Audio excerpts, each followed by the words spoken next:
Sirsa seat का माहौल दिनों दिन बदलता जा रहा है और एक तरफा माहौल हो रहा है। अब 2-3 दिन से तो बिल्कुल ही गांव में और शहर में लोगों ने मन बना लिया कि एक बनी बनाई और दृढ़ सरकार के साथ हमें जाना है, मोदी जी के साथ हमें जाना है और भारतीय जनता पार्टी को वोट देना है, क्योंकि वहाँ कुछ भी स्पष्ट नहीं है।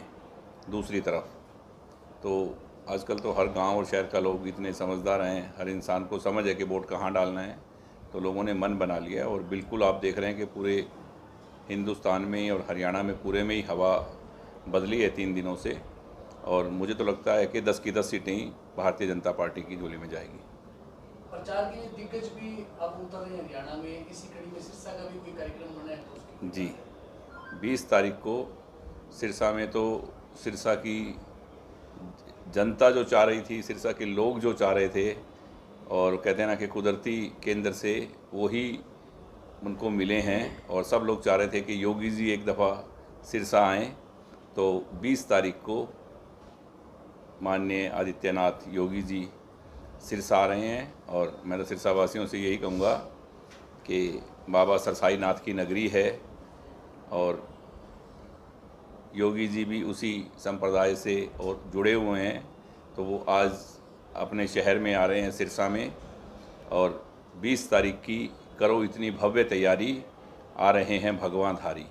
तो योगी जी का युवाओं पर बहुत करेज है, तो 20 तारीख को कैसे जाने सलाह दीजिएगा? मुझे लग रहा है कि आसपास शहर में कोई जगह ही नहीं थी कि लाखों लोग जहां इकट्ठा हो सकें। बड़ी से बड़ी जगह थी, जो बड़ी अनाज मंडी है, वहां 20 तारीख को पूरा शहर वहां उमड़ेगा, और मेरी यही है कि पूरा शहर उनको सुनने के लिए और देखने के लिए आएँ और आदित्य योगीनाथ जी का इतना भव्य भव्य स्वागत करें इस धर्म नगरी में कि उनको लगे कि यहाँ से बहुत भारी विजय होगी।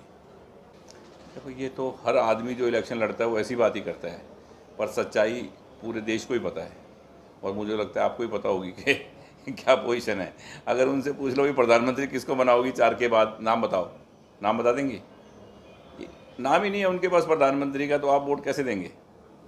अब उधर तो पता है ना, नरेंद्र मोदी जी को वोट डाल रहे हैं हम। कांग्रेस या कोई पार्टी ऐसा बोल रही है कि कौन प्रधानमंत्री बनेगा, हम किसको वोट दें? शैलजा जी भी नहीं बोल रही कि प्रधानमंत्री ये बनेगा, आप इसलिए वोट दो। और वो तो सबको ही पता है, सिरसा वालों को तो पता ही है कि वो हिसार से हैं, बाहर से हैं, और चली जाएंगी बाहर।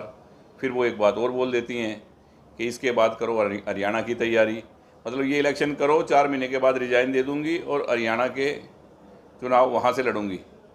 तो ये कोई मजाक थोड़ी है, बार बार इलेक्शन थोड़ी होंगे, तो लोग बार बार इलेक्शन नहीं करवाएंगे, इसीलिए वो वोट ही एक तरफा डाल देंगे। पिछले 2-3 दिनों से भाई साहब आपकी बहुत बड़ी भूमिका देखने को मिल रही है, बड़े रणनीतिकार के तौर पर आपको माना जाता है। देखो, कैसी भूमिका? हमने 3-4 इलेक्शन लड़े हैं सिरसा में, बड़े रणनीतिकार तो नहीं, पर लोगों का प्यार ज़रूर है। लोगों का प्यार बहुत हमारे साथ है, स्नेह बहुत है, आशीर्वाद बहुत है। और गांव में भी गया तो लोगों ने कहा नहीं, हम क्योंकि एनडीए का हिस्सा है हरियाणा लोकहित पार्टी, तो हम उसी वजह से, उसी नाते कि भाजपा में होने के कारण, एनडीए में होने के कारण, और लगे हुए हैं दिन रात, और लोगों ने मन बनाया हुआ है एक्चुअल में स्थिर सरकार को, जिससे देश को आज मान सम्मान मिल रहा है। देश का आज विकास का पहिया बहुत तेज़ गति से चल रहा है कि उसमें कोई ब्रेकर ना लगे, उसमें कोई अड़चन ना आए।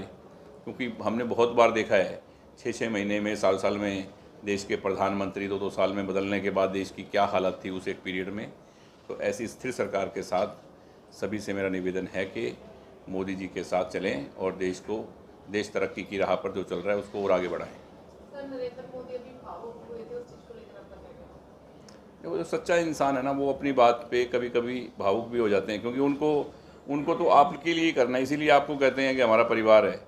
जैसे मैं सिरसा में कभी भी ऐसी बात नहीं सोचता कि सिरसा के मेरे कोई वोटर हैं। मैं सिरसा को कहता हूँ मेरा परिवार है। यहाँ मेरे पास जो कुछ है वो सिरसा के लिए है, तन मन धन। चाहे वो कोरोना काल आया, चाहे कोई विपत्ति आई, चाहे कोई धर्म का काम हुआ, मेरी इच्छा रहती है कि अपने परिवार के बीच में और अपने शहर के बीच में मैं जो कुछ कर सकूं वो करूं। तो पूरा हिंदुस्तान उनका अपना है, तो उनको किसी बात पे लग रहा है कि कोई ऐसा कुछ हो रहा है तो वो हो जाता है, इंसान को बड़ी बात नहीं है। पूर्व सीएम मनोहर खट्टर का शुरुआत से आप पे काफी विश्वास है, तो उनके विश्वास पर आप कितना खरे उतरने की तैयारी कर रहे हैं? उनको विश्वास किसी बैठे हैं तैयार आपके सामने।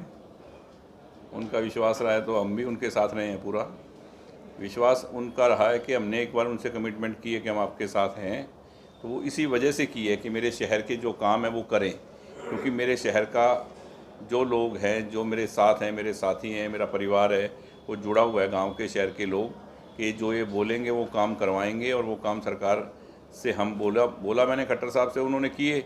इस वजह से दोनों का आपस में तालमेल तो दोनों हाथों से ही ताली बजती है ना। उन्होंने हमारे काम किया, हम उनके साथ हैं।